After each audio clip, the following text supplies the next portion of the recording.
All right, 2.3, factoring quadratics. Students will be able to factor quadratics in the form of ax squared plus bx plus c. So this is our standard form for a quadratic. When it's in this form, we should be able to factor it. I'm going to teach you something called the star method. Now, there are other methods. If you know how to use another method that works for you, I'm not going to stop you. That's fine. But in my experience, students have found the star method to be the easiest. And I'm going to show you how that works. I'm going to show you the official way to do it as well. The official way is called grouping. And if you go to Khan and you watch, you read their hints, this is how they're going to do it. So let's start off by doing grouping. So the first thing we do when we do grouping is we're going to write the first term and the last term. And we're still going to use the star, actually. Or you could kind of do this in your head. But what I mean by use the star is you're going to put the C value on top, which is -10. And the B value down here, and you need to think of two numbers that multiply up to the C value and add up to the B value. So two numbers that multiply up to -10 but add up to 3. Well, there's not a lot that multiplies up to 10. I mean, 1 and 10 and 2 and 5. And I bet we could get a 3 out of a 2 and a 5. So I just like to start by just putting a 2 and a 5 here. And then remember, it's got to make a +3 and a -10. So that means that this has to be a -2. So -2 times 5 makes -10, -2 plus 5 makes +3. So those are my key numbers here. So what I do is then I take this 3x and I split it into a 5x and a -2x. And hopefully you understand why we can do that, right? A 3x is the same thing as 5x minus 2x. And so we want to break it into those two magic numbers. And again, we got those two from here, which I'll show you in the star method in a little bit. The reason why we want to do that, why we need these special numbers, is we want to group this thing just right, okay? So now I have an x squared plus 5x and a -2x minus 10. And now what I do is I take out the greatest common factor, also known as the GCF, we'll talk about that more later, of these first two terms. And then I also do it for these second two terms. So here, the greatest common factor is simply x. So if I take out an x, I would have x plus 5. Over here, if I take out the greatest common factor, it would be a -2. I could take a -2 out of both of those. So I'm going to put a -2 here. And if I took a -2 out of -2x, it would just be x. And if I took a -2 out of -10, it would be +5. And hopefully you see what's happening here. Look, these are exactly the same. That will always be that way if you did this part correctly. Okay, now look, this is what grouping says. Grouping says we can take this part that I highlighted in yellow and we could factor that out because it's in both terms. So I'm going to just write an x plus 5 over here. And what's left? I have an x and a -2. I could group them together over here as x minus 2. And boom, now I have it in factored form. Now, if you were to multiply these back together using the box method, you should end up with exactly what we started with. All right. Now, that's the official way to do it by grouping. I don't really like to do it that way. You can do it that way, and that is, again, how you'll see it in the hints. But what I like to do is just go straight to the star method and check this out. Whatever number I get here, I'm just going to do x minus 2 as one of my factors. Whatever number I get over here is 5, so that means I'm just going to do x plus 5. Boom. And didn't I get the exact same thing? I mean, I wrote it in different order, but that doesn't matter because, you know, 2 times 3 is the same thing as 3 times 2. So multiplication is what we call commutative, so that doesn't matter the order I put it in. But I get the exact same thing. So what I want you to recognize there is all I did is take that number and do x plus or minus that number. Minus if it's negative, and plus if it's positive. Boom. That's all there is to it, and I have it factored. That's why I like the star method. Because once you come up with those numbers, you're pretty much done. Now, it does get a little more complicated with some problems, and I'll show you those in a little bit. So let's take this to the next level. I got 2 practice problems here. I'm going to start practice 1A with you again. So I'm going to just do the star up here, or you could call it an X. Remember, we put the C value up top. We put the B value down here. And we need 2 numbers that multiply to the top and add to the bottom. So I'm going to kind of think of that with you guys. What's 2 numbers that multiply to -14 and add to -5? Well, there's only a few numbers that multiply to 14. 1 and 14 and 2 and 7. So I think our magic numbers are going to be a 2 and a 7. But remember, it's got to multiply to a negative and add to a negative. When it adds to a negative, that tells me the bigger number is negative. So I think it's +2 and -7. Well, 2 times -7, that definitely makes -14. 2 minus 7, that makes -5. And so I think you guys can figure out how you're going to answer this one. So go ahead, pause the video, work these ones out, and then check back when you're ready to check your work on both of these ones. All right, for practice 1A, you should have had x plus 2 times x minus 7. And for practice 1B, you should have had x minus 1 times x minus 8. Now, I just want to quickly show you, I talked about this a little bit before, but you can check your work here. It's very easy to do so. I'm not going to do it every time, but I'm just showing you how you could do it if you get stuck. Remember, all we did is write this out as a multiplication problem. So if this is multiplying by each other, if I multiply them together, I should end up with this. So let's just try it real quick. Let's say I take x minus 1, and I multiply that using the box method as x and negative 8. What do I get? Well, I get x squared, I get negative x, I get negative 8x, and I get positive 8.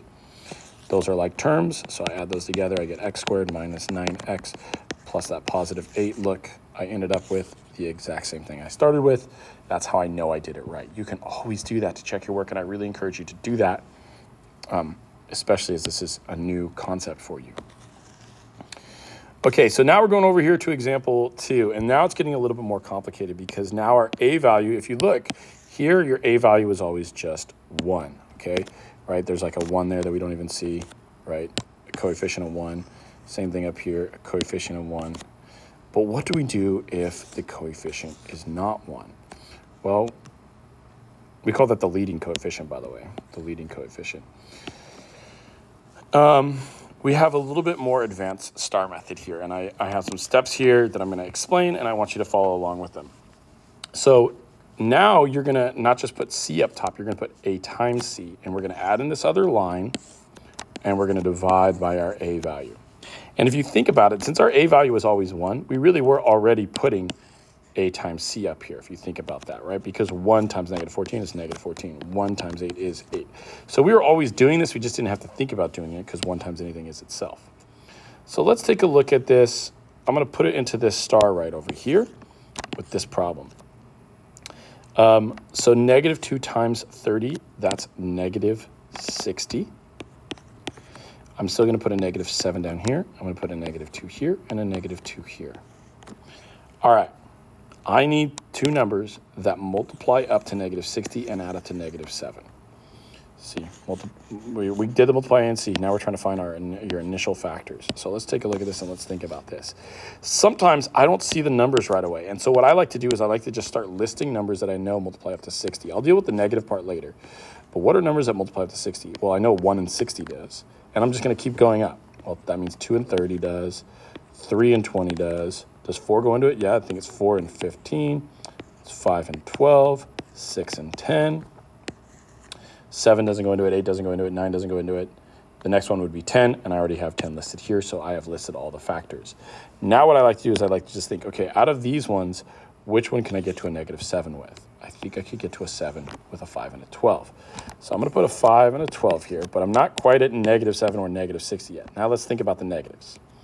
Well, how would I get to a negative? One of them has to be negative, right? Because a positive times a negative makes a negative. And again, remember, I'm adding to a negative. So that tells me that the bigger number has to be negative. Let's check. 5 times negative 12 is negative 60. 5 minus 12 is negative 7. Yeah, we got it. Okay. So it says we found our initial factors. Let's see, did we do all these things? Did we multiply and see? Yes. Did we find our initial factors? Yes. Now we have to divide the initial factors by A. Okay, on the right side here, that works out fine because negative 12 divided by negative 2 is 6. So there's one of my factors. But this does not divide. So if it doesn't divide, that's when we do bottoms up, okay? So bottoms up, what I mean by that is you take the number on the bottom and you're going to move it up as a coefficient. Let me explain. So I would write this like this, negative 2x plus 5. Okay, hopefully you understand what I mean by bottoms up, right? I took the number on the bottom and I moved it up as a coefficient. So that's one of my factors. My other factor is going to be x plus 6. Let's do that one in green. So the other factor right here is x plus 6. That one's easy because there's just a 6 over here. That one's just like we did up here, no different. But this one is where it gets a little bit different. We have to make sure we remember to do bottoms up. And that's it. We factored this thing. It was all nasty. We thought it was scary, but really it wasn't that bad. It's just a little bit extra steps. Now, if I wanted to, I could box method these together to check my work. I would end up exactly with that. Okay. I got 2 more practice problems here for you. Again, I'm going to start you off with practice 2A and then let you do 2B all by yourself. So let's take a look at these. I'm going to redraw my star. Leave it so we can see both of them on the screen. I'm going to redraw my star, right? And now it's an X, but now it has an extra line in the middle. I'm going to multiply my A and my C together. So I get 30 and negative 13. Put my A here, my A here. All right, I'm trying to think of numbers that multiply up to 30 and add up to negative 13. If it helps you, you could list all your factors. Maybe you got it. I think we're going to do a 10 and a 3. Yeah, I think it's going to be negative 10 and negative 3. Because negative 10 times negative 10 makes positive 30. And negative 10 plus negative 3 makes negative 13. And there we go. By the way, there will always only be one perfect pair. There will only be one. Sometimes you'll think that you got it. There could be more than one, but there's not. There's always only one perfect pair that fits in this. You'll see. You'll think maybe there's another one, but really it doesn't multiply perfectly or it doesn't add perfectly. Okay, so what do I do with this? Well, this reduces, right? Negative 10 divided by 5, that just makes negative 2. So that means one of my factors is just x minus 2. And I'll let you figure out how to write this last factor and then try practice 2B on your own. Again, you're going to pause the video and you're going to check back when you're ready to check your work. All right, so hopefully you saw that you're going to do bottoms up and make that a 5x minus 3. Over here, 3 times 4 is 12. 7 goes on the bottom. The magic numbers are positive 3 and positive 4. That one's going to be bottoms up, 4x plus 3. That one reduces to 1, so it's just x plus 1. There we go. Let's go to the next page. All right, now there's also some other things that can happen that you need to do before you use the star method. See here, it says sometimes the expression will have a greatest common factor, or a GCF for short. The GCF is the largest monomial value variable, or both, that multiplies into each term in your expression. You always have to factor out the GCF first. Always, always. The star method doesn't work if you don't factor out the GCF first, okay? So let me show you what I mean here. Let's take a look at example 3. What is the GCF here? Well, I think that I'm looking at these numbers and I'm thinking that I could take a 3 out of everything. And when I do take out a GCF, I just put it out front and then use parentheses. So what would happen if I divided everything or factored out a 3 out of everything here? Well, this would be a 2x squared. This would be a 3x. And this would be a 2. Okay. I still am going to have to do the advanced star method here to get this thing factored on the inside. So I'm going to do 2 times negative 2, which is negative 4. A 3 here. And I'm going to have to do a 2 here and a 2 here because that's my A value. All right, I need something that multiplies up to negative 4 and adds up to 3. And this is one where students often overlook because you see 4 and you're thinking, okay, 2 and 2 or 2 and negative 2. But remember, you could also just do 1 in that number. And in this situation, that's what you're expected to do here, 1 and 4. And to make it negative, you're going to make that a negative 1/2. All right, or a negative 1. So negative 1 times positive 4 is negative 4. Negative 1 plus 4 is positive 3. So we have the magic number because it fits on both. It multiplies to the top and it adds to the bottom. All right, what can I do here now? Okay, so the 3 stays out in front. That does not reduce. So we do bottoms up, 2x minus 1. That does reduce. 4 divided by 2 is just 2. So that other factor is going to be x plus 2. Boom. That's what it would look like. Notice the GCF just sits out in front. That's all you do. Just leave it out there. Okay. I'm going to do one more with you just to kind of see how it could look. This one, the greatest common factor is not just a number. If you see, there's a k in every single term. If you go back to the other one, there was not an x in everything. See, there's an x here, but there's no x here. But in this one, there is. So sometimes the greatest common factor can have a variable in it, and that's okay. So this time, the greatest common factor is a 2 and a k.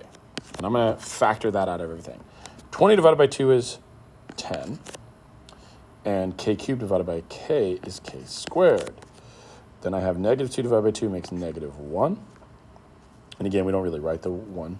You can. Doesn't really matter. And if you took out a k, you just have 1k. And then over here, you're going to take out a 2, and you're going to get negative 3. And no k at all. Boom. All right. But I still have to factor this thing. I still have to do the star method.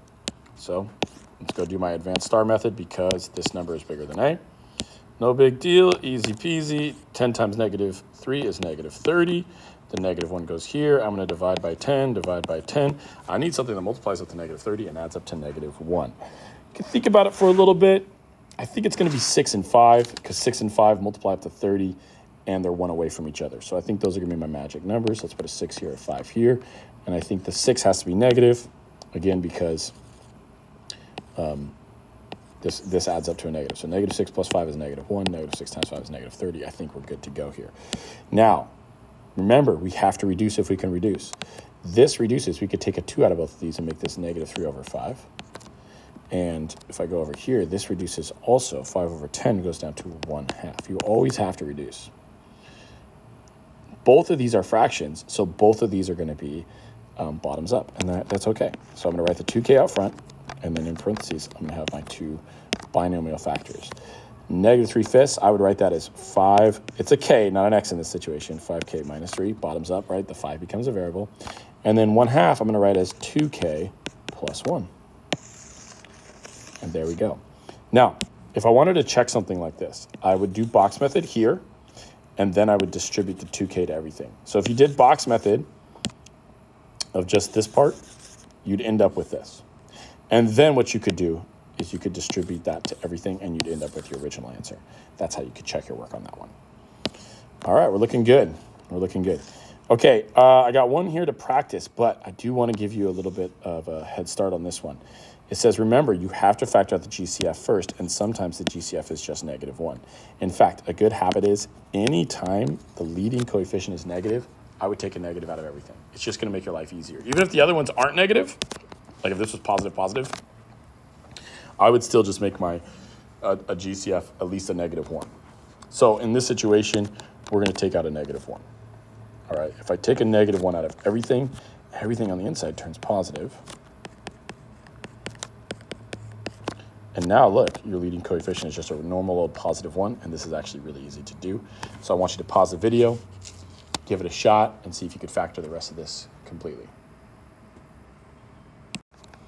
Okay, so if you're just factoring this thing, you're going to put the 2 up there. You're going to put your b value down here. What multiplies up to 2 and adds up to 3? Pretty simple, just 1 and 2. So that means your factors are just x plus 1, x plus 2 with a negative 1 out here. And boom, you're done. Again, you could box method this and then distribute that, and you can check your work. You'll end up back here with your original problem. Okay, here's the summary question I want you to do. It says write your own trinomial expression. A trinomial, again, is like how like this one started. With a GCF that can be factored down to 2 binomials like the problems above.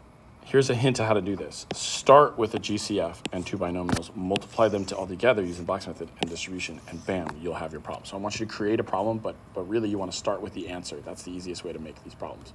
Because if you just write something, it might not be factorable. So try it out, and I'll see you guys in class.